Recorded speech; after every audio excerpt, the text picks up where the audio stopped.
Irmãos queridos, hoje eu pretendo dar continuidade a um texto que iniciei uma reflexão sobre ele algumas semanas atrás, ou melhor, na última oportunidade que estive aqui para pregar no domingo à noite, nós falamos sobre um texto que está escrito no Evangelho, escrito por João, o Evangelho de Jesus Cristo, escrito por João, capítulo 15.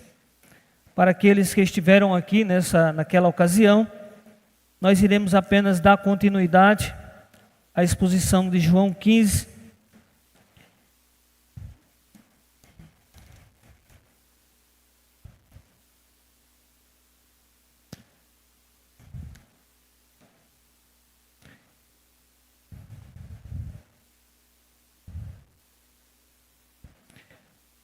Na última vez que estivemos aqui, meus irmãos, falamos do verso 1 ao verso 8, João capítulo 15, onde tem aí como título a videira e os ramos. Acredito que os irmãos que estiveram aqui naquela ocasião devem lembrar-se sobre o que nós refletimos nesse texto de João 15.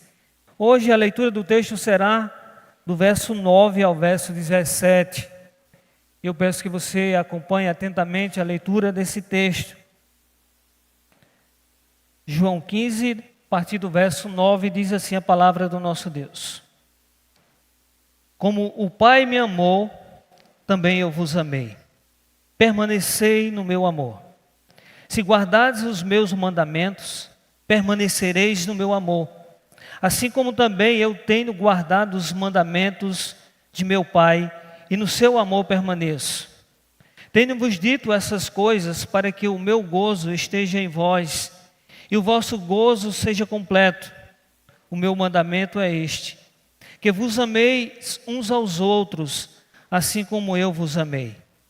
Ninguém tem maior amor do que este, de dar a alguém a própria vida em favor dos seus amigos.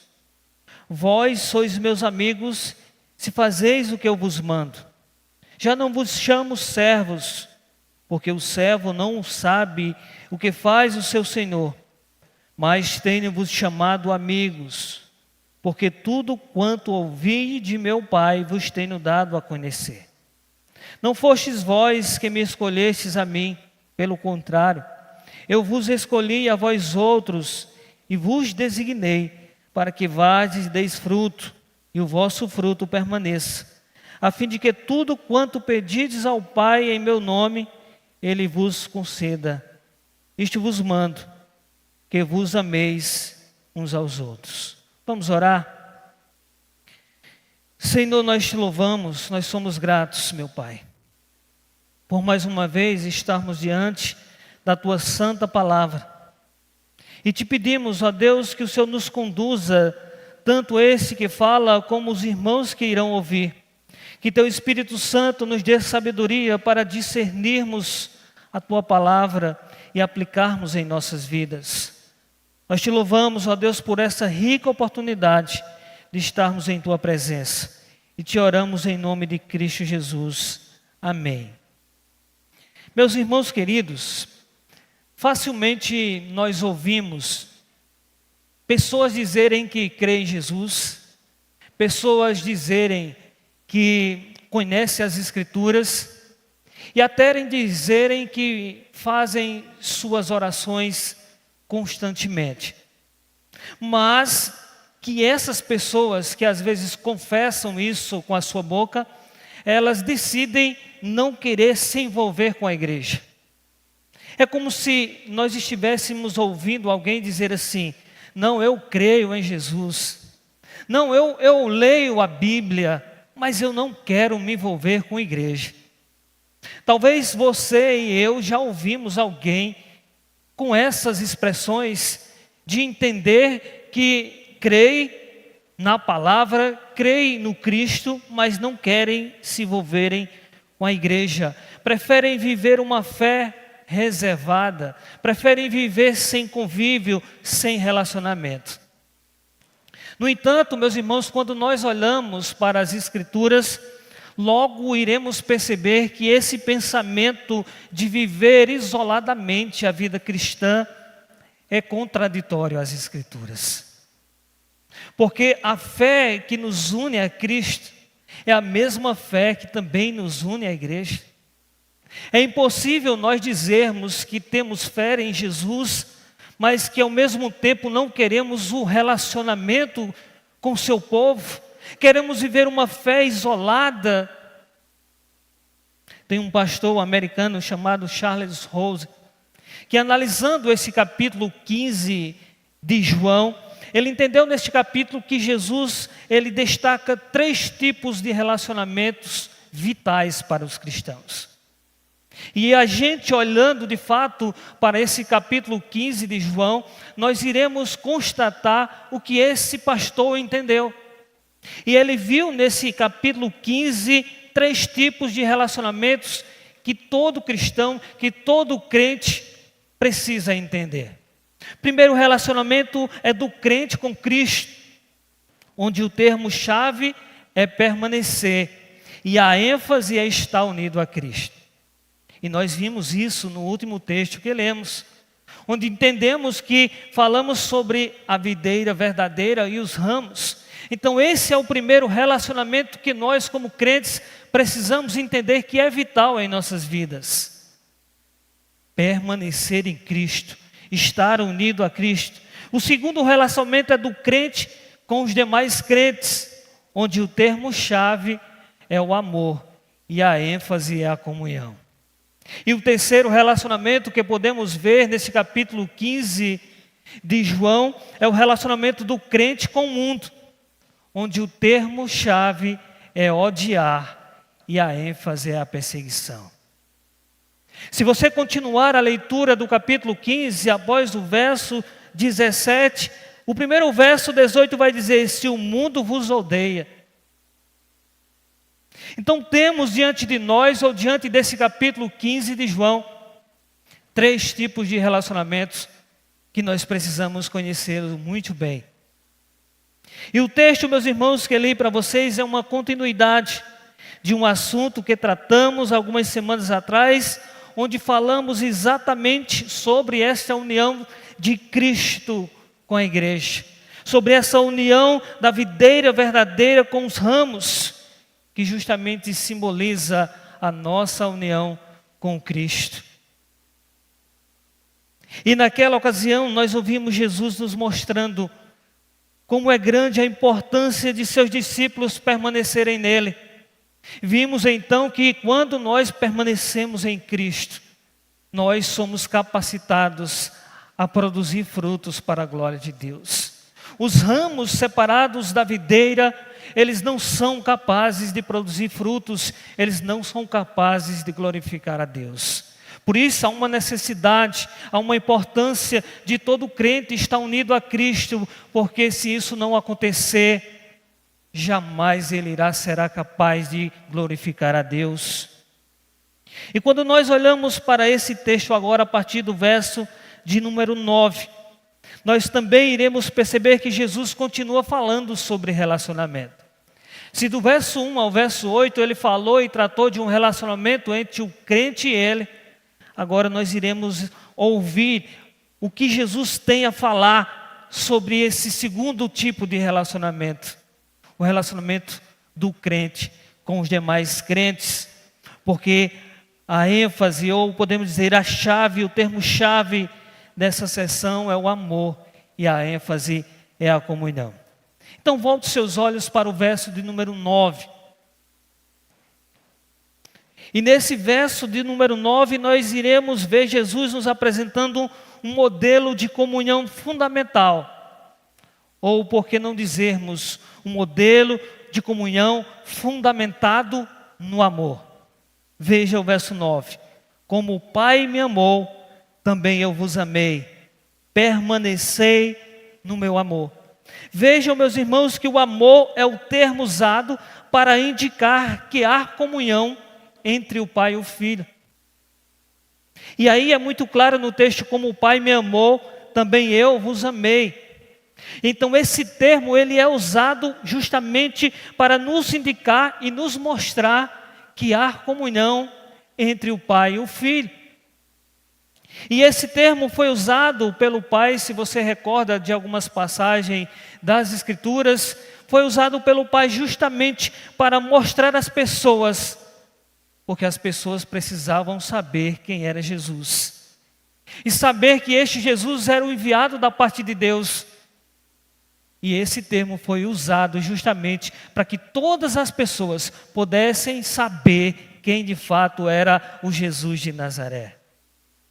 Se você lembra do momento em que Jesus foi batizado, Jesus ali foi batizado por João, e naquele momento do batismo de Jesus, vocês devem recordar que se ouviu uma voz do céu dizendo: este é o meu filho amado.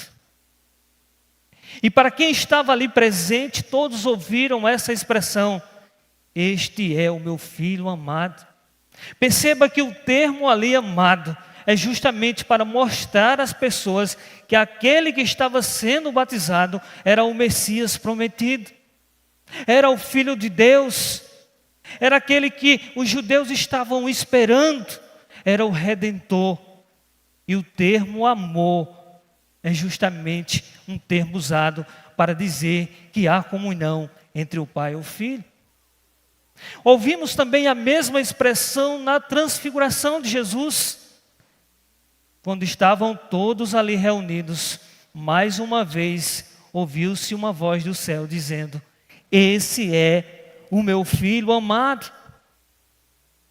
E em ambas as situações o termo amado é utilizado para dar ênfase à comunhão entre o Pai e o Filho. Mas Jesus, ele completa o versículo 9 dizendo: permanecei no meu amor. Agora Jesus está fazendo um elo de comunhão entre o Pai e o Filho com os seus discípulos.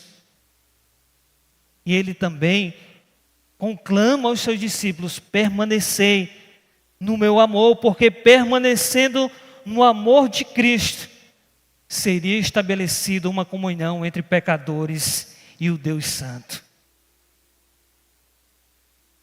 Esse termo também, meus irmãos, é usado pelo apóstolo Paulo. Pelo apóstolo Paulo para justamente dizer que é por meio do amor que a comunhão entre o Deus e pecadores é estabelecida. Paulo vai dizer, escrevendo aos Romanos, capítulo 5, verso 8, mas Deus prova do seu amor, próprio amor para conosco, pelo fato de ter Cristo morrido por nós, sendo nós ainda pecadores. Veja que o amor é a causa da comunhão. Nós estudando hoje pela manhã sobre predestinação, e às vezes quando estudamos sobre assuntos bem complicados ou bem polêmicos como predestinação, como eleição, nós procuramos fundamentos para isso. E logo nós encontraremos que o fundamento de tudo isso é o amor de Deus. Não existe outra resposta, porque nós não somos merecedores de nada, mas Deus decidiu nos amar. Simplesmente assim, Ele decidiu nos amar. E quando nós ouvimos Paulo falando sobre isso, que Deus prova o seu próprio amor para conosco, pelo fato de ter Cristo morrido por nós, nós sendo pecadores, meus irmãos, o que ouvimos Paulo dizendo é que o pecado nos tornou inimigos de Deus, mas Deus restaura a nossa comunhão com Ele, enviando o seu Filho Jesus, como a maior prova de amor que alguém poderia ter pelo outro, de enviar o seu Filho para morrer no lugar do outro. Mas há algo interessante aqui, que devemos entender que esse amor, ele não se trata de um mero sentimento. Nós não devemos olhar para o amor de Cristo, para o amor de Deus, como um sentimento que nós, como seres humanos, sentimos. Ao olharmos para esse amor, que as Escrituras falam de Deus para conosco, nós devemos entender que não é um mero sentimento ou uma simples declaração teórica, como a gente escuta de um homem para uma mulher. Mas o amor revelado aqui por Jesus, revelado nas Escrituras, trata-se de uma ação concreta. de uma ação real, precisa, verdadeira. E olhando agora para o verso 10, iremos perceber que a intenção de Jesus é nos ensinar a viver esse amor. Normalmente, quando nos momentos de louvores, a gente canta algumas melodias declarando o nosso amor por Deus, declarando a nossa paixão por Cristo. Mas Cristo não espera apenas isso de nós, uma declaração apenas teórica. Cristo espera de nós um amor concreto, um amor cheio de ação, um amor verdadeiro. E quando nós olhamos para o verso 10, logo perceberemos Cristo nos ensinando a viver esse amor. Mas de que forma, você pode perguntar para mim, de que forma eu posso viver o amor a Deus de forma prática, de forma verdadeira? E aí Jesus vai dizer, obedecendo os meus mandamentos. Veja o verso 10. Se guardares os meus mandamentos, permanecereis no meu amor, assim como também eu tenho guardado os mandamentos do meu Pai, no seu amor permaneço. Veja que é o amor que mantém essa comunhão, tanto do Pai com o Filho, como também do Deus com pecadores. O amor continua a manter a comunhão. Mas, meus irmãos, vejam que essa obediência nada mais é do que viver o amor na prática. Obediência que Jesus mostra no verso 10 é viver esse amor na prática. Pois a obediência à palavra nos leva a uma vida piedosa. Você já parou para pensar sobre isso?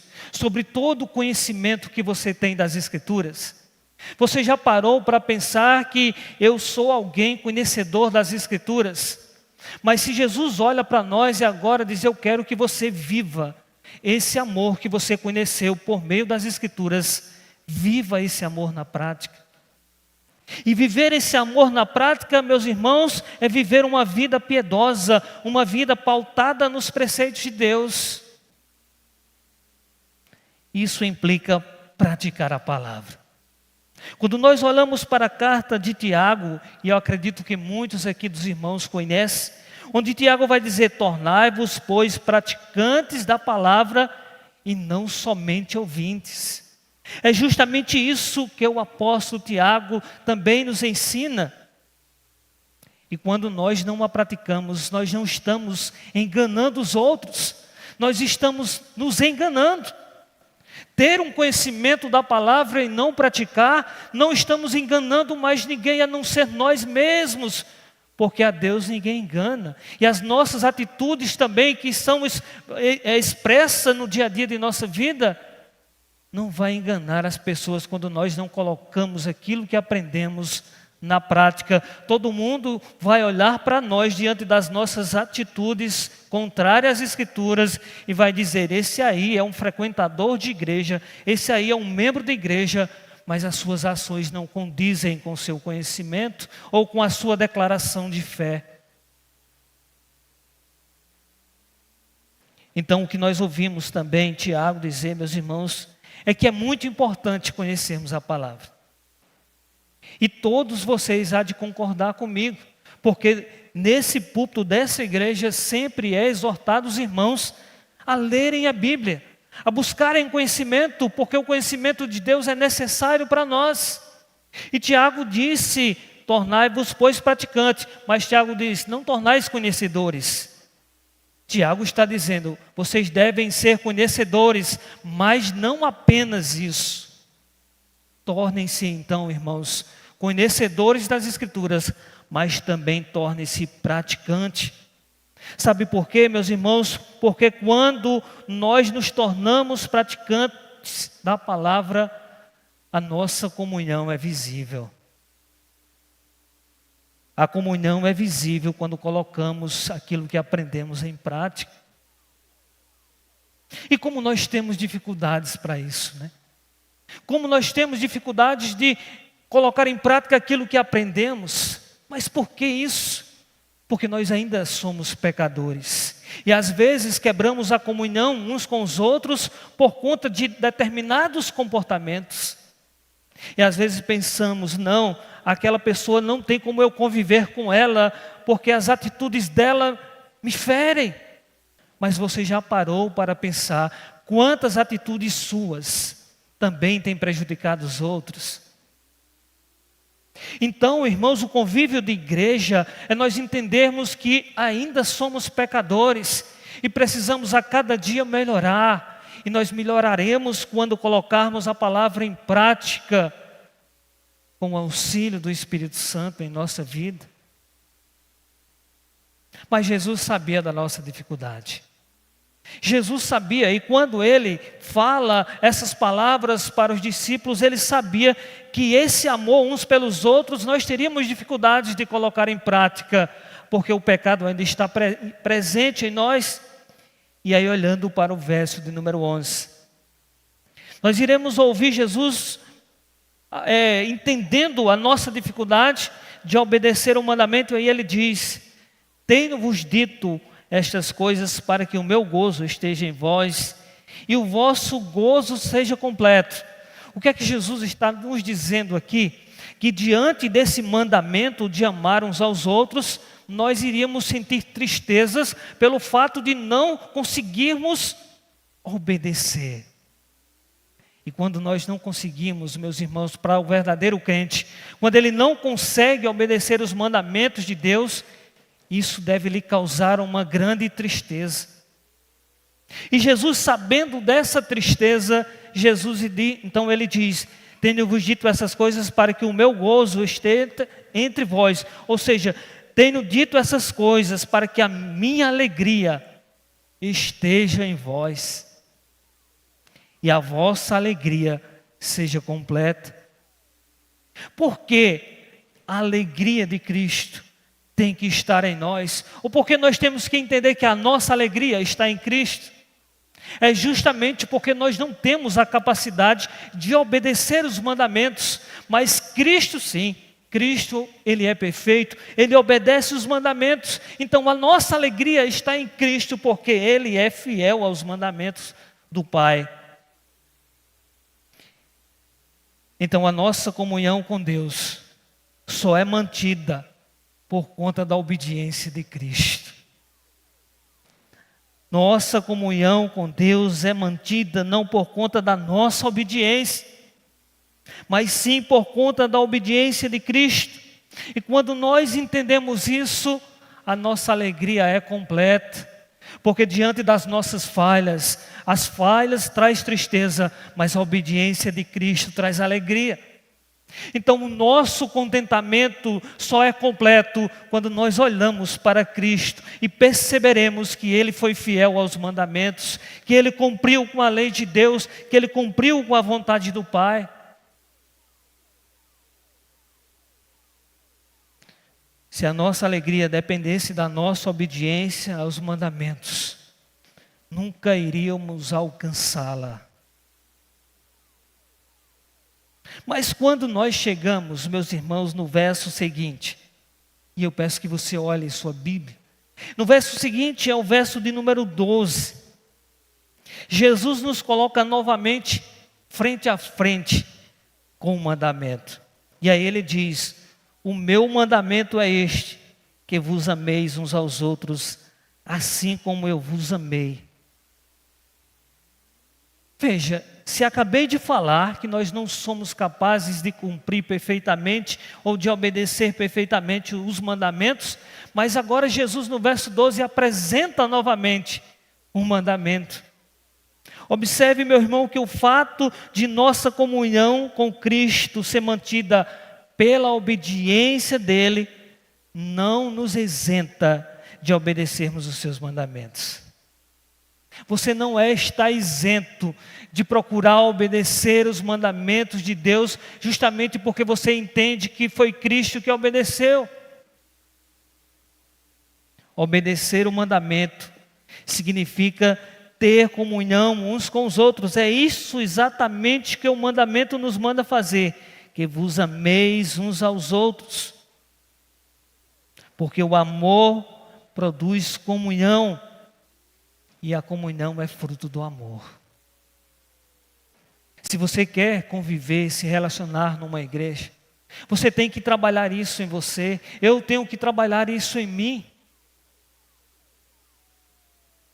Certa vez perguntaram a Jesus: Mestre, qual é o grande mandamento da lei? Qual é o grande mandamento? E Jesus responde: amarás o Senhor teu Deus de todo o teu coração, de todo o teu entendimento, de toda a tua alma. Este é o grande primeiro mandamento. O segundo, Jesus diz que é semelhante a esse: amarás o teu próximo como a ti mesmo. Aí ele completa: destes 2 mandamentos depende toda a lei e os profetas. Veja que tinha uma pessoa curiosa de saber de Jesus qual era o grande mandamento entre o decálogo, entre os 10. E Jesus simplesmente resume os 10 mandamentos em uma palavra: amor. Amor a Deus, que nos faz nos dedicar a Ele em nossa totalidade, porque era amar a Deus de todo o coração, de toda a alma, de todo o entendimento, era amar a Deus com a nossa totalidade, com o nosso ser completo, com a corpo e alma. E amar ao próximo da forma como nós desejamos ser amado. Como você deseja ser amado? Como você deseja ser bem recebido? Como você deseja ser bem tratado? E esse é um grande problema de nós como pecadores. Muitas vezes a gente deseja que os outros nos tratem muito bem. Mas será se nós também temos tratado bem os outros? Então o segundo mandamento, ou semelhante ao primeiro, é que nós venhamos amar o próximo da forma como nós desejamos ser amados. Então, meus queridos, aquele pensamento de viver uma vida isolada, sem convívio, sem relacionamento, não está de acordo com esses 2 mandamentos. Se existe 2 mandamentos aqui, Jesus nos apresenta amar a Deus e amar o próximo. Será se é possível você ficar em sua casa ou você viver uma fé isoladamente? Se alguém pensa que isso é possível, esse alguém simplesmente está quebrando uma das tábuas da lei. Porque quando nós olhamos para as 2 tábuas da lei, uma delas, Deus vai tratar de um relacionamento dele com os seres humanos. Se você olhar do 1º ao 4º mandamento, aquela tábua está relacionada ou nos ensina a vivermos um bom relacionamento entre nós e Deus. Mas a partir do mandamento 5º até o 10º, a 2ª tábua está justamente relacionada ou direcionada para nos ensinar a ter relacionamentos uns com os outros. Mas se você acha que não precisa ter relacionamento com os outros, então você está quebrando a 2ª tábua. Você está dizendo: eu não preciso dessa, eu só preciso da primeira. Mas elas são inseparáveis. Não há como separarmos as tábuas da lei de Deus.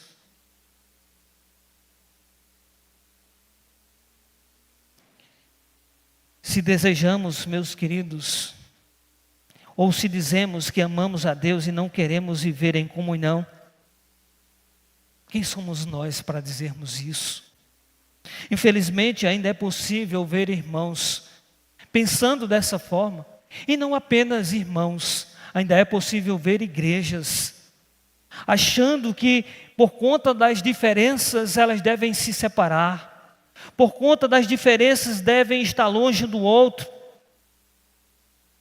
Igrejas se isolando por conta de algumas diferenças, sejam elas doutrinárias.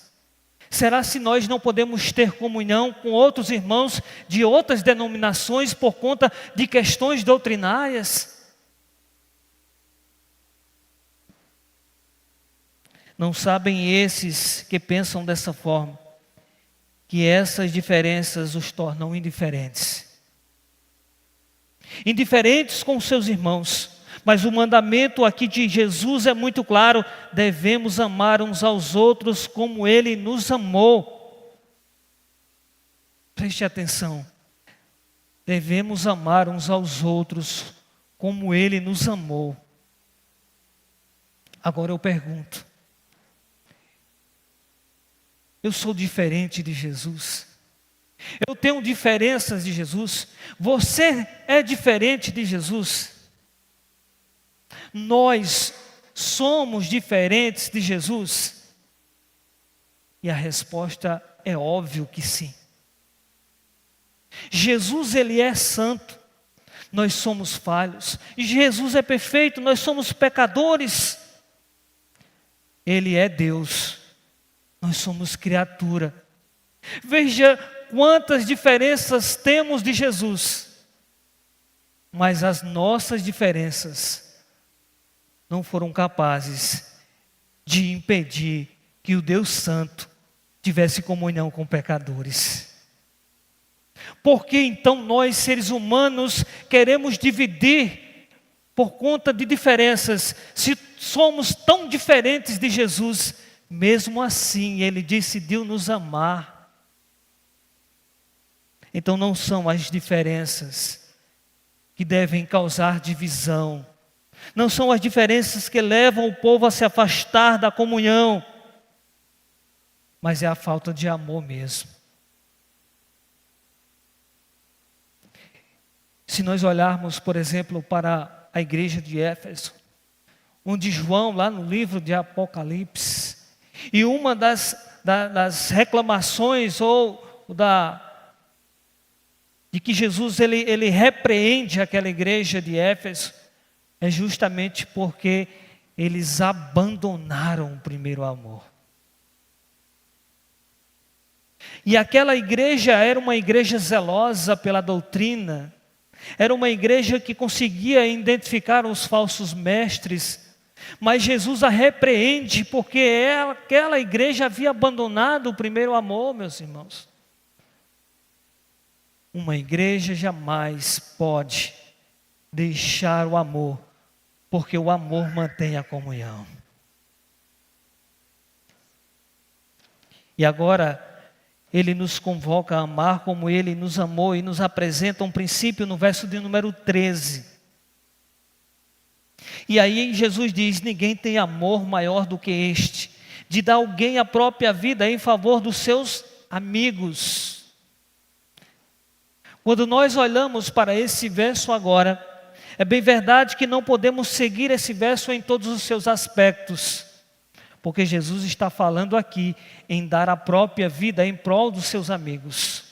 Nós não podemos seguir esse verso em todos os seus aspectos, porque se nós morrermos em favor de alguém, a nossa morte não tem poder redentivo.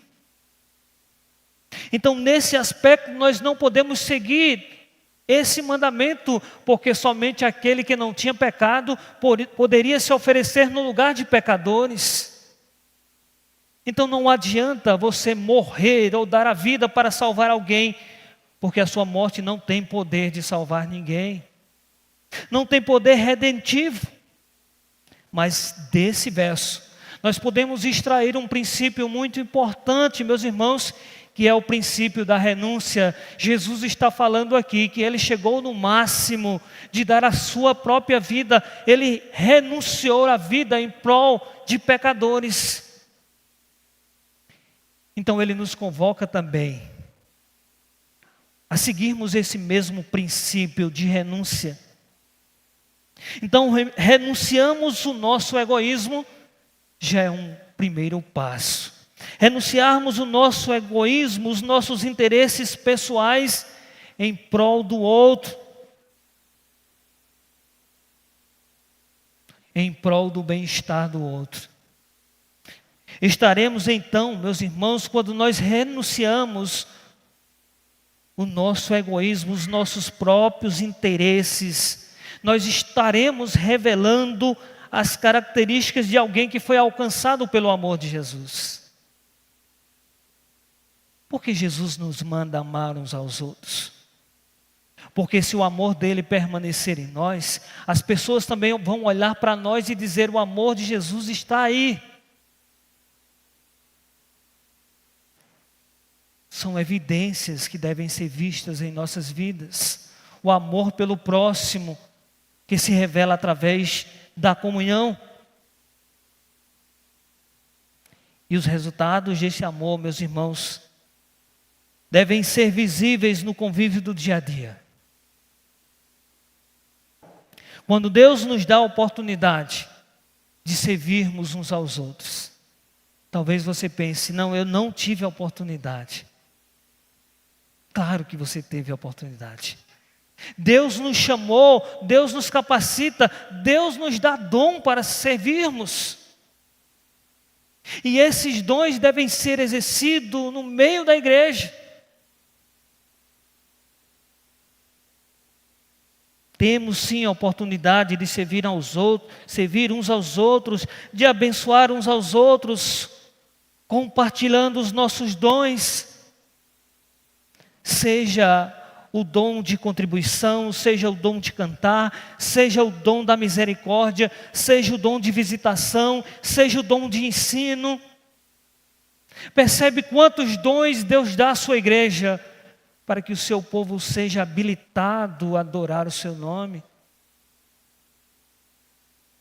Então, se você tem conhecimento de alguém na igreja que está passando por alguma necessidade financeira, se você não é alguém capaz financeiramente de cooperar, mas você pode ir a alguém que pode cooperar.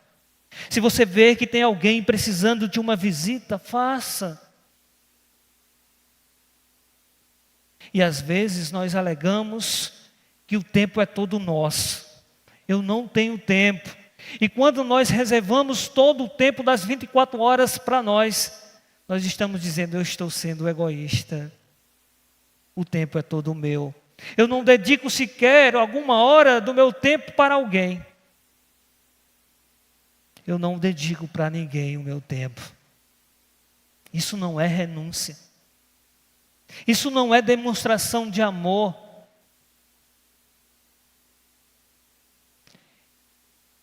E agora, chegando ao verso 14 e 15, Jesus vai nos mostrar que quando o amor está presente, a comunhão é desenvolvida em meio às diferenças.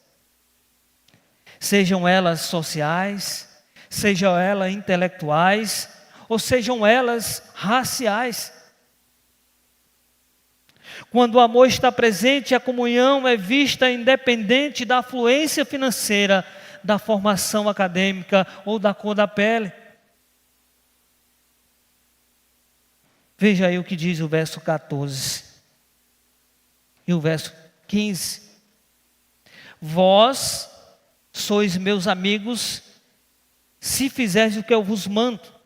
Já não vos chamo servos, porque o servo não sabe o que faz o seu senhor, mas tenho-vos chamado amigos, porque tudo quanto ouvi de meu Pai vos tenho dado a conhecer. Vocês percebem nesse verso que Jesus ele se identifica como Senhor. E aí ele diz, vós sois meus amigos se fizerdes o que eu vos mando. Já não vos chamo servos. Então Jesus nesses versos ele se identifica como Senhor e nos identifica como servo. E por que eu estou dizendo isso? Porque o desejo de Jesus é que seus discípulos o obedeçam como amigos e não como servos. Qual a diferença disso? Jesus é Senhor, nós somos servos. Ele agora nos chama de amigos. E aí ele vai dizer, vós sois meus amigos se fizerdes o que eu vos mando. Então, quando Jesus, meus irmãos, ele quer transmitir, ou o seu desejo é que seus discípulos obedeçam como amigo, é porque o servo, ele obedece por obrigação. O servo tem pura obrigação de obedecer ao seu Senhor, mas o amigo não. O amigo obedece por amor. Veja que tamanha diferença. Obedecer por obrigação é uma função do servo. Obedecer como amigo é por amor. Jesus então nos chama de amigo porque Ele deseja de nós que nós venhamos obedecer Ele, não por obrigação, mas por amor.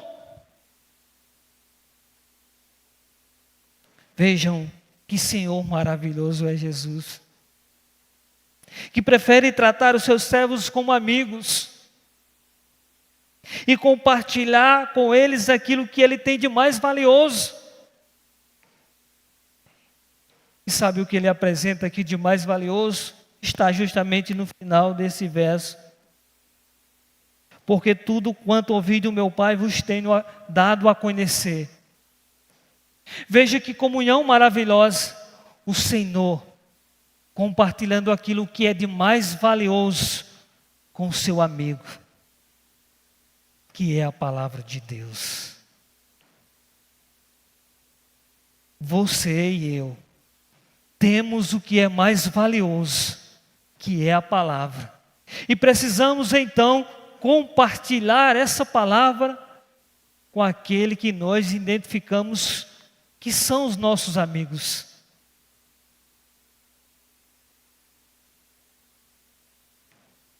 Será se nós somos capazes, ou se nós estamos exercendo isso? Às vezes nós nos apegamos tanto às coisas, que diante das necessidades dos outros nós não somos capazes de compartilhar. Mas Jesus estreita um relacionamento de um senhor com um servo, o tratando como amigo e nos mostrando que o verdadeiro amigo compartilha aquilo que ele tem de melhor.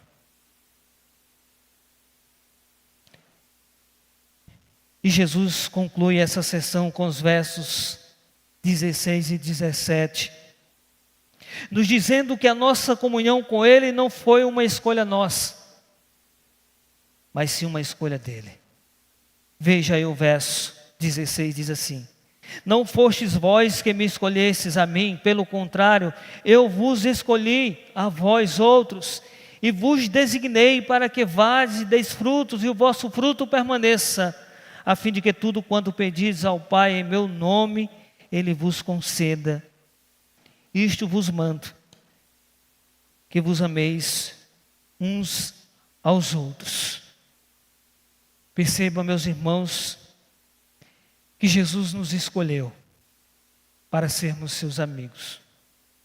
Não foi escolha nossa, mas escolha dele. Não foi iniciativa sua, nem minha, foi iniciativa dele. Ele nos amou primeiro. E em resposta a esse amor, nós devemos produzir frutos de amor. Porque aí ele vai dizer, vos designeis. Somos designados a justamente proclamar esse amor de Cristo, ou produzir frutos do amor de Cristo. Se Ele nos amou primeiro, nós precisamos expressar o amor ao próximo, apresentando esse amor de Jesus.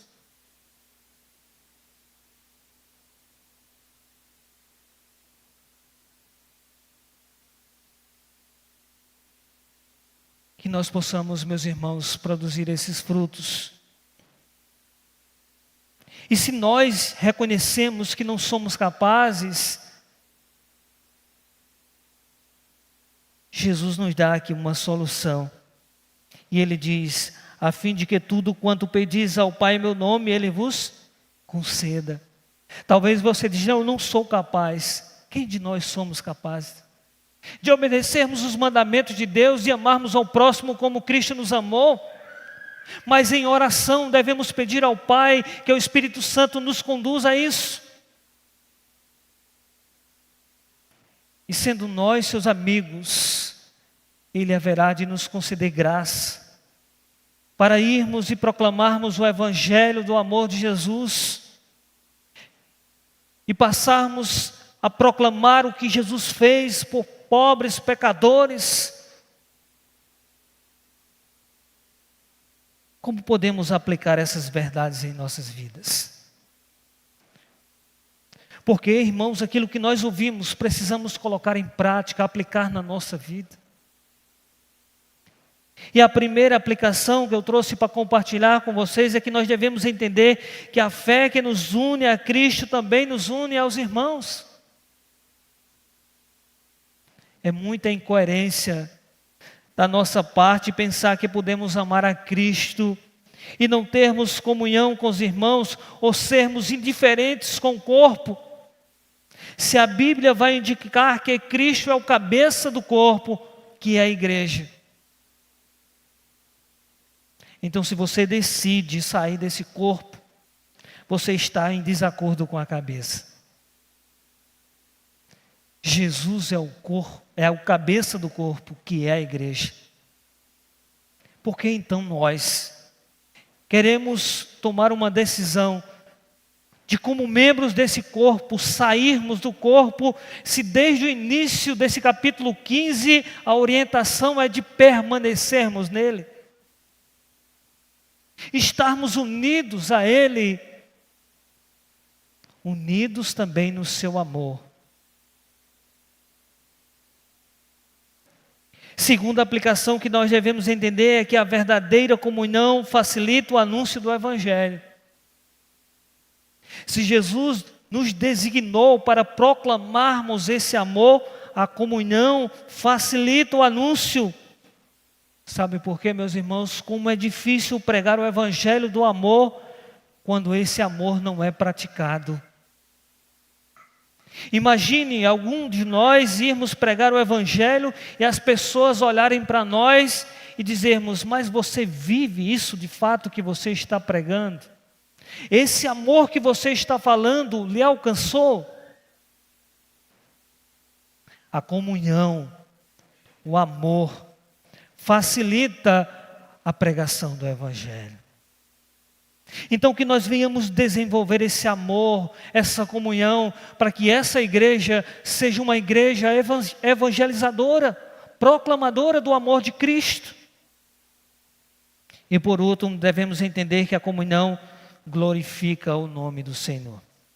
Se verdadeiramente somos amigos de Cristo, a nossa vida deve ser pautada no seu amor. Ele não nos escolheu para nos deleitarmos apenas na sua amizade. Cristo não lhe chamou para que você se deleite apenas na amizade de Cristo, mas sim para nos deleitarmos com a comunhão dos santos, com a comunhão do corpo, como irmãos em Cristo, sendo Ele o primogênito entre nós. Que Deus nos abençoe, queridos. Que Deus aplique essa palavra no seu coração e que saiamos daqui convictos de que tudo aquilo que aprendemos das Escrituras somos convocados a colocar em prática, principalmente o amor que foi revelado a nós de Cristo Jesus na cruz do Calvário. Feche seus olhos, vamos orar. Senhor, nós te louvamos, nós somos gratos, porque diante da tua palavra o Senhor nos esclareceu grandes verdades. Verdades essas que não podemos se desligar delas, Senhor. Louvado seja o teu nome, ó Deus, pelo amor revelado em Cristo Jesus naquela cruz por nós. Sabendo nós quantas diferenças tínhamos de Cristo, mas mesmo assim Ele decidiu nos amar. Abençoa-nos, ó Pai, com a presença do Teu Santo Espírito, para que toda a porção das Escrituras Ele nos auxilie a colocar em prática. Abençoe essa igreja, para que ela venha desenvolver esse amor pelo irmão, pelo próximo, e que a comunhão se estabeleça não apenas com o Pai e com o Filho, mas com todos aqueles que fazem parte da igreja do Senhor. Abençoa. Essa é a nossa oração em nome de Cristo Jesus. Amém.